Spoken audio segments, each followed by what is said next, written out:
building people. Okay, so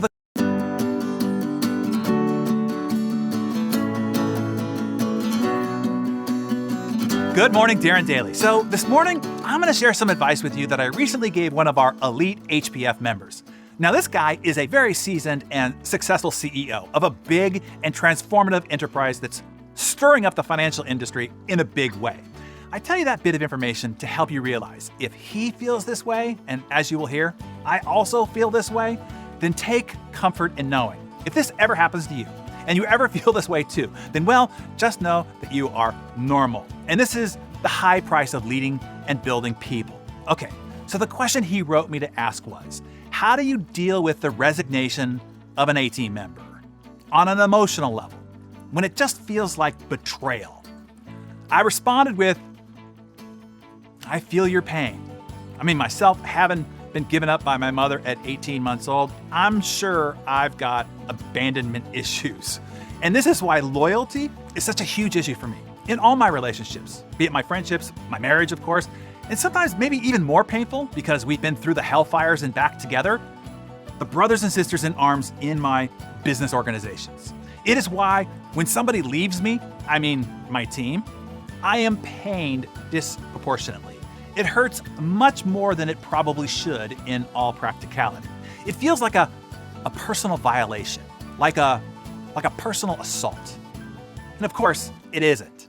Each time it happens to me, and it will continue and always will, all I can do to regain my center is to remember two things. Number one, they never worked for me. They only worked for themselves. They were never loyal to me. They were only loyal to themselves.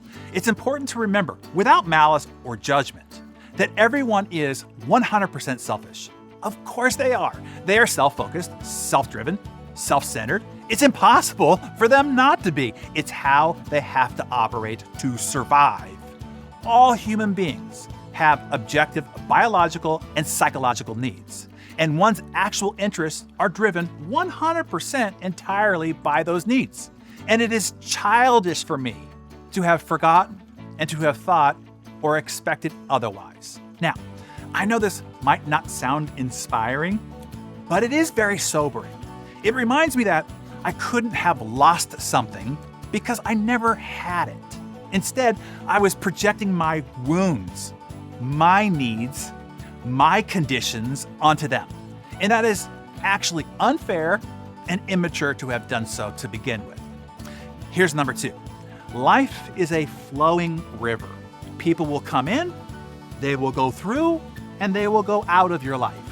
Like being in a river, about the best you can do is enjoy the water while it passes through. One of the things that I say, and not just for my team, but for me, to every new member that I bring on my A-team is this. And this is the attitude and mindset that you want to have with everybody that you lead as well. I say, whether you stay with us a month, a year, 10 years, or longer, on whatever occasion you choose to leave, I want you to be able to say, my experience there was the greatest experience of my life. It wasn't just what I did and what I earned, it's what I learned and who I became. In other words, just enjoy the people that you have while they are with you. Know that they're just passing through. Give them all you have while they are with you, and wish them great fortune and happiness on their next adventure. Take joy in knowing they will always look back and value the enriching experience that they had while they were with you. That they will carry that experience with them for the rest of their days, no matter where they go and what they end up doing. I wish I had a magic pill that you could swallow to make the pain stop. I wish I had more comforting or healing words to say that would make it all better, but there isn't one and there aren't any. The best I have come to discover is this. That is just the way it is, and there's no need to lament it. I finished up my advice to him by saying, I hope that helps in some small way, and maybe at least take comfort in knowing that you are not the only one who feels that pain. And I hope that it helps all of you here on Darren Daily as well. To let you know how this landed on my friend, he wrote back by saying, this helps more than you think because it helps to know that I am not alone in feeling this way. I have to remember everybody is totally in it for themselves, and of course, that is okay. I just can't seem to remember to feel that about it. And the balance of what you said here is really gold. I think it will help me move from being upset that they are leaving me to being thankful they were on the team for as long as they were, and to appreciate all the good they did while they were here. And the 12 years is a lot of good and a lot of fun.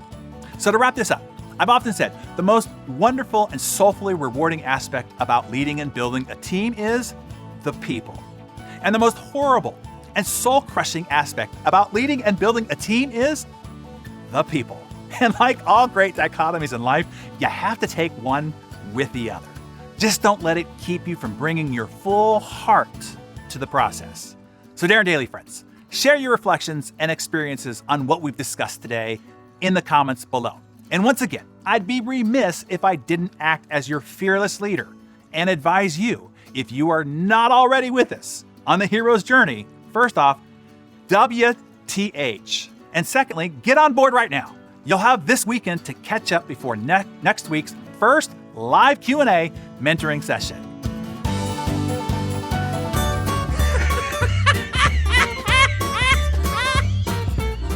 Happy Friday, everybody. Time for some end of the week fun. Now, these are some that have been submitted by you from the Darren Daily community, which means if you think they are lame, that's your fault. I take no responsibility for their laugh factor. This one comes from Kathleen Martino. A Buddhist monk walks up to a hot dog vendor and asks him to make me one with everything. The vendor takes a bun, puts a hot dog in it, and adds the toppings. He hands it to the monk, who gives the vendor a $20 bill. The vendor takes the bill and goes back to his cart. The monk, just standing there, waiting, finally says to the vendor, "Where's my change?" The vendor replies, "Change comes from within." Oh, come. All right, well, here's another Buddhist one from Joe Bedford. Why does the Buddhist not vacuum in the corners? Because he or she doesn't have any attachments? Okay. We better balance this out with some Jesus thigh slappers. So Judas goes up to his buddy Jesus. "Yo, geez, man, we still on for Friday?" Jesus replies, "Friday?" Judas says, "Yeah, man, the Last Supper." "The what?" says Jesus. "Oh, I mean supper, just supper, normal supper with the fellas is all," replies Judas. No? It was said at the end of the Last Supper, Jesus is looking at the bill, rubbing his forehead, complaining, "Guys, why would anybody order wine?" No? Okay. Later, Jesus comes back and he appears to a guy on the street and he asks, "So Bob, what do people call the day that I was horribly crucified?" Bob replies, "Good Friday. We call it Good Friday." Jesus says, "What the?" Okay, I better quit before a lightning bolt strikes me from above. Have a great weekend, everyone.